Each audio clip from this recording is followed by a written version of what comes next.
The metafunction of language, ideational meaning. Have you ever wondered how language helps us describe the world? How can one simple sentence express actions, people, places, ideas, emotions, and experiences? When you say, "The boy kicked the ball," you're not just saying words. You're representing an event. When you say, "I love grammar," you're representing a feeling. When you say, "Water boils at 100 degrees Celsius," you're representing a scientific fact. According to functional grammar, every sentence represents some kind of experience. This is called ideational meaning. Today, we'll explore one of the most important concepts in systemic functional linguistics. Don't worry. We'll start from the basics and gradually move toward more advanced ideas. By the end of this lesson, you'll never look at sentences the same way again. Let's begin. Part 1. What is ideational meaning? Remember our previous lesson? Language has 3 metafunctions. 1. Ideational meaning. 2. Interpersonal meaning, and 3. Textual meaning. Today, we'll focus on the first one. Ideational meaning is about representing experience. In other words, language helps us describe what happens, who does it, who receives it, where it happens, when it happens, why it happens, how it happens. Think of language as a camera. A camera records reality. Language does something similar. It captures experiences using words. For example, Sarah opened the window. This sentence represents an event. There is someone. There is an action. There is something affected. Language has painted a picture. That's ideational meaning. Part 2. Why is it called ideational? The word idea gives us a clue. Ideational meaning deals with ideas about reality. It answers questions like, what happened? Who was involved? What existed? What changed? What was felt? What was thought? Whenever we describe experiences, we're creating ideational meaning. Look around you. Everything can become language. The rain. The sun. Your breakfast. Your homework. Your dreams. Your memories. Your future plans. Language turns experiences into meaning. Part 3. Everyday examples. Let's examine some simple sentences. Example 1. The baby cried. Experience? Yes. Someone experienced crying. Example 2. The teacher explained grammar. Experience? Absolutely. Someone performed an action. Example 3. The flowers smell wonderful. Experience? Yes. We're describing a quality. Example 4. John believes the story. Experience? Yes. Believing is a mental experience. Example 5. There is a cat outside. Experience? Yes. This sentence expresses existence. Different experiences. Different meanings. Same metafunction. Part 4. The building blocks of ideational meaning. According to Halliday, ideational meaning has 3 main components. 1. Process. 2. Participants. 3. Circumstances. Let's learn each one. 1. Process. A process tells us what is happening. Usually, the process is expressed by a verb. Examples: run, eat, think, know, love, sleep, become, appear, exist, etc. The process is the heart of the experience. Without a process, nothing happens. Example: Anna writes a letter. Process? Writes. Example. The children laughed. Process? Laughed. Example. The soup tastes delicious. Process? Tastes.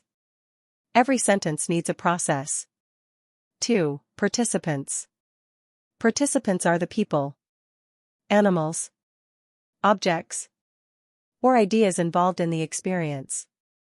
Example. David fixed the bicycle. Participants. David. The bicycle. Example. The bird built a nest. Participants. The bird. A nest. Participants answer. Who? What? Which one? 3. Circumstances. Circumstances provide extra information. They answer questions like where, when, how, why, with whom, for whom. Example. Lisa studied in the library yesterday. Participants. Lisa. Process. Studied. Circumstances. In the library. Yesterday. Notice how circumstances make the picture clearer. Part 5. An easy analogy. Imagine you're watching a movie. Every movie has actors, actions, settings. The actors are participants. The actions are processes. The settings are circumstances. Language works exactly the same way. Every sentence is like a tiny movie. Part 6. Different types of processes. Now things become even more interesting. Halliday discovered that experiences are not all the same. Some involve actions. Some involve thinking. Some involve relationships. Some involve speaking. Some involve existing. So he divided processes into several types. Let's explore them. 1. Material process. Material means doing. These are physical actions. Examples. Eat. Kick. Build. Cook. Wash. Drive. Carry, etc. Example. Emma baked a cake. Someone actually did something. 2. Mental process. Mental processes happen inside the mind. Examples. Know. Love. Hate. Remember. Forget. Hear. See. Believe. Example. I remember your name. Nothing physical happened. The experience occurred in the mind. 3. Relational process. These describe being, having, or becoming. Example. The sky is blue. Example. She became a doctor. Example. This book is mine. These connect one thing with another. 4. Verbal process. This relates to words of speaking. Examples. Say. Tell. Ask. Answer. Explain. Whisper. Example. The manager announced the results. The experience is communication. 5. Behavioral process. Behavioral processes lie between physical action and mental experience. Examples. Laugh. Cry. Smile. Breathe. Dream. Stare. Example. The audience laughed loudly. 6. Existential process. These show that something exists. Usually, they begin with there is. There are. Example. There is a problem. Example. There are many students. The focus is existence. Part 7. Let's analyze together. Sentence. My sister bought a new laptop yesterday. Process? bought. Participant 1? My sister. Participant 2? A new laptop. Circumstance? Yesterday. Easy. Let's try another. The students discussed grammar enthusiastically in class. Process? Discussed. Participants? The students. Grammar. Circumstances? Enthusiastically. In class. See how every sentence follows the same pattern? Part 8. Why is ideational meaning important?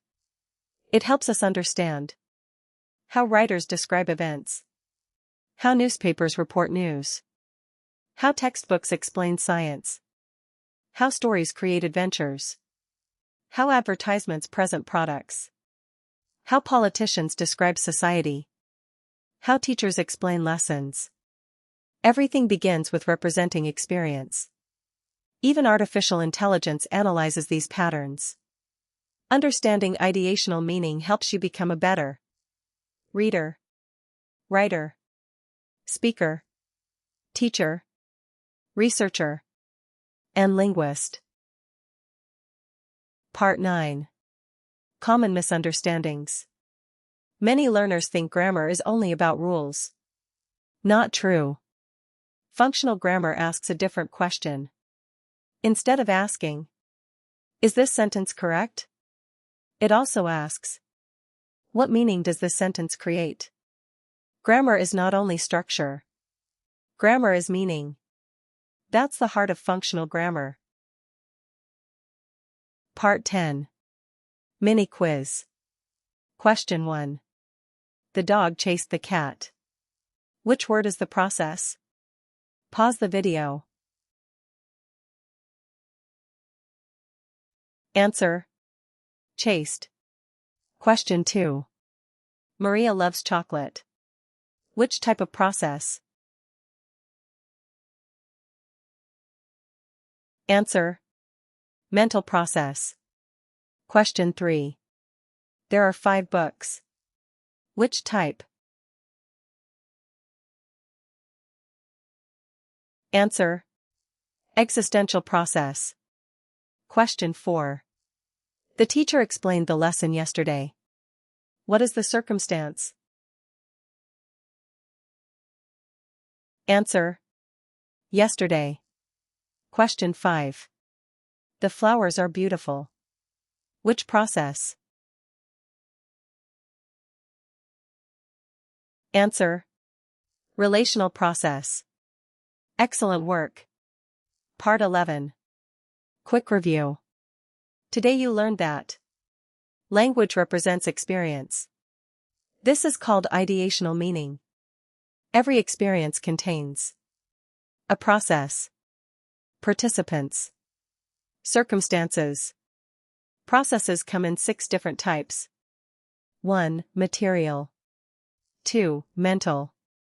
3. Relational. 4. Verbal. 5. Behavioral. 6. Existential. Every sentence tells a story about reality. Whether we describe actions, thoughts, emotions, relationships, conversations, or existence, we are creating ideational meaning. In our next lesson, we'll move to the second metafunction of language, interpersonal meaning. You'll discover how language builds relationships, expresses attitudes, and helps us interact with others. If you enjoyed this lesson, don't forget to like this video, subscribe to ESC Grammar and Structure, and turn on the notification bell so you never miss our next grammar adventure. Keep learning, keep exploring, and remember, grammar is not just about rules, it is about making meaning.